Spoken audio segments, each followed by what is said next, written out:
मध्य प्रदेश में जल्द ही जीतू पटवारी की नई टीम की घोषणा होनी है। युवा महिलाओं के साथ ही जातिगत समीकरणों को भी साधने के प्रयास किए जाएंगे। माना जा रहा है कि जीतू पटवारी की नई टीम में ओबीसी नेताओं को खास तवज्जो दी जाएगी। कांग्रेस के राष्ट्रीय नेतृत्व ने जातिगत जनगणना का मुद्दा जोर शोर से उठाया है। कांग्रेस की राजनीति भी ओबीसी वर्ग पर केंद्रित होती नजर आ रही है। यही वजह है कि मध्य प्रदेश कांग्रेस के फ्रंटलाइन ऑर्गेनाइजेशन के प्रमुख ओबीसी वर्ग से ही आते हैं और अब नई टीम में भी ओबीसी नेताओं को तवज्जो देने की तैयारी है। मध्य प्रदेश कांग्रेस के अध्यक्ष जीतू पटवारी खुद ओबीसी वर्ग से आते हैं। महिला कांग्रेस की प्रदेश अध्यक्ष विभा पटेल हैं, जो कि किरार समाज से हैं और ओबीसी वर्ग से आती हैं। यूथ कांग्रेस अध्यक्ष मितेंद्र दर्शन सिंह यादव समाज से आते हैं। सेवादल के प्रदेश संगठक योगेश यादव भी ओबीसी वर्ग से हैं, तो वहीं एनएसयूआई के प्रदेश अध्यक्ष आशुतोष चौकसे भी ओबीसी वर्ग से आते हैं। वरिष्ठ पत्रकार दिनेश गुप्ता की माने तो मध्य प्रदेश कांग्रेस की राजनीति ओबीसी वर्ग के इर्द गिर्द ही रही है, क्योंकि ओबीसी वर्ग मध्य प्रदेश में एक बड़ा वर्ग है। वहीं कांग्रेस का कहना है कि हम जातिगत जनगणना की भी बात कर रहे हैं, जिसकी जितनी संख्या उसकी उतनी भागीदारी भी होनी चाहिए।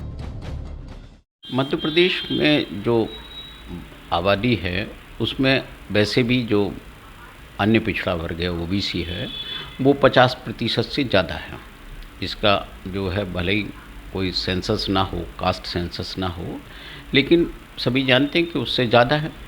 तो इसलिए जब भी कार्यकारिणी बनती है या पदों पर कोई नियुक्तियां होती हैं तो भी ओबीसी के चेहरे ज़्यादा होते हैं।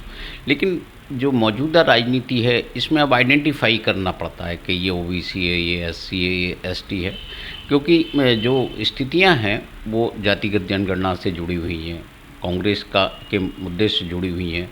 मध्य प्रदेश में तो कांग्रेस जब भी सरकार में रही तो ओबीसी के कारण रही। ओबीसी रिजर्वेशन का मुद्दा भी जो 14% दिया गया वो भी दिग्विजय सिंह के कार्यकाल में दिया गया। महाजन कमीशन जब बना था वो भी अर्जुन सिंह ने बनाया था। तो कांग्रेस ओबीसी की राजनीति करती रही, लेकिन जब भाजपा ने ओबीसी मुख्यमंत्री देना चालू किए तो कांग्रेस कमज़ोर हो गई, उसका वोट बैंक खिसक गया। अब लीडरशिप भी भाजपा के पास है, कांग्रेस के पास ओबीसी की ऐसी लीडरशिप नहीं है जो अपने वोट बैंक को बचा सके। शायद हो सकता है यही कवायद कांग्रेस करना चाहती हो कि एक लीडरशिप डेवलप करना चाहती है। सर, आपको लगता है कि ज़्यादा नेताओं ओबीसी नेताओं को तवज्जो देने से पार्टी को थोड़ी मजबूती मिलेगी आने वाले समय में?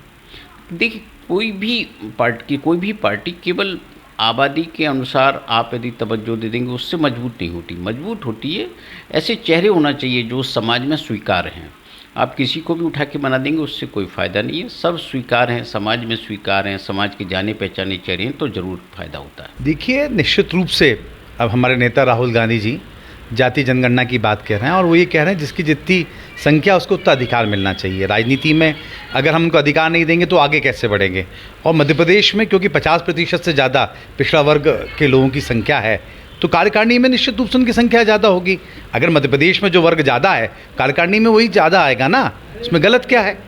और कांग्रेस पार्टी ने हमेशा पिछड़ा वर्ग को आगे बढ़ाने का प्रयास किया है। जब पूर्व में सरकार थी तो कई जातियों को पिछड़ा वर्ग में कांग्रेस की सरकार ने उस समय लिया था और अब नेतृत्व बढ़ाने का काम भी कांग्रेस पार्टी कर रहे हैं। पूरे देश में ये काम चल रहा है। मध्य प्रदेश में भी जो नई कार्यकारिणी आएगी उसमें निश्चित रूप से पिछड़ा वर्ग के लोग ज़्यादा रहेंगे।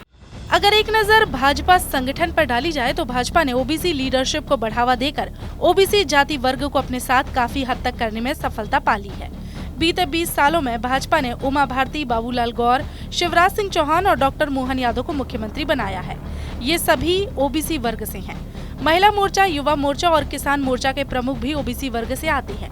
वहीं भाजपा कांग्रेस को ओबीसी विरोधी बता रही है।